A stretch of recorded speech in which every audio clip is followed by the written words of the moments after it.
Well,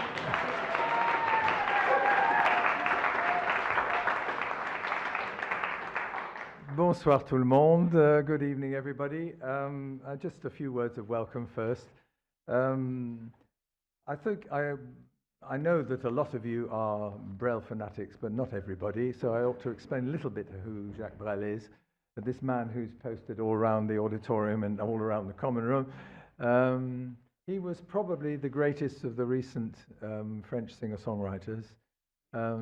His main period was from about the mid-50s to the late 60s, and a fantastic body of work, which has, I was saying in my lecture earlier last week, a sort of Shakespearean quality to it. It's a kind of universality. He manages to write songs which are 3-minute or 4-minute dramas, which seem to encapsulate very basic things about everybody's experience, and yet at the same time they're extremely personal.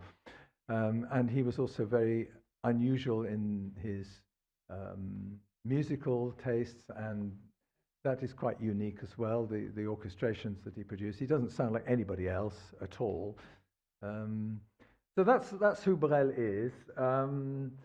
And a little bit now about how this show came to be. A lot of you probably know this story, but 30 years ago, in this very auditorium, Lecture Theatre 3, we put on a Jacques Brel cabaret.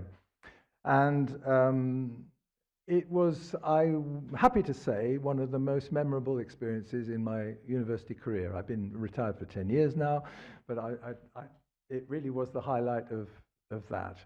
Now, how did it happen? Well, we already had Rob Norris, who directed a play in his second year, including the head of department in a minor role, and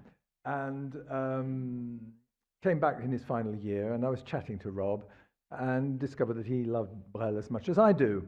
So we decided to put on this Brel cabaret. And also, I'd kept my eyes on this building. This lecture theatre had been built for about 3 years earlier, and I thought it was a lovely cabaret venue. It's cozy, it's intimate, it's sort of very personal. So we put on the Brel cabaret, and I recruited a lovely bunch of students to do this, and it was really super.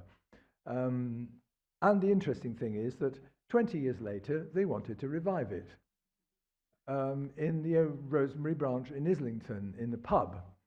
And then another 5 years later, where some of them live, in St Albans, in an arts centre in 2014. So this is the third revival.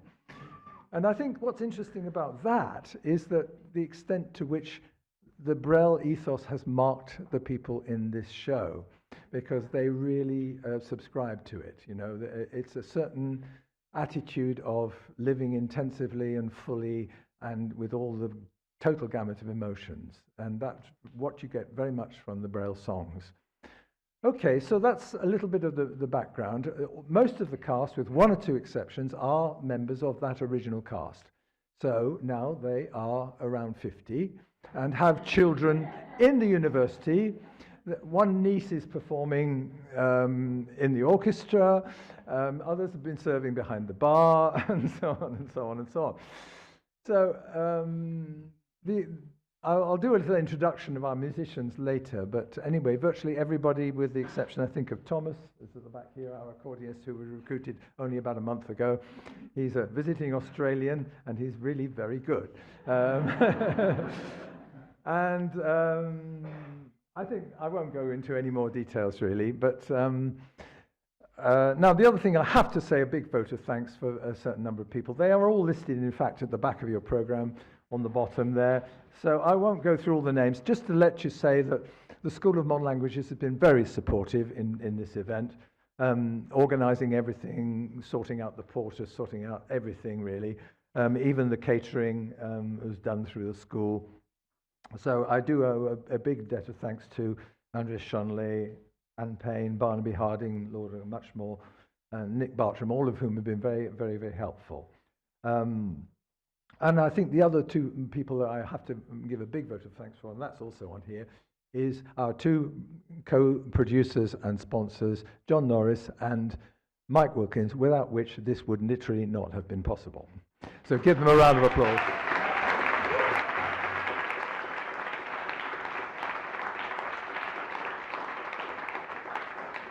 So, Brel was born in Brussels, a Flemish background, but francophone.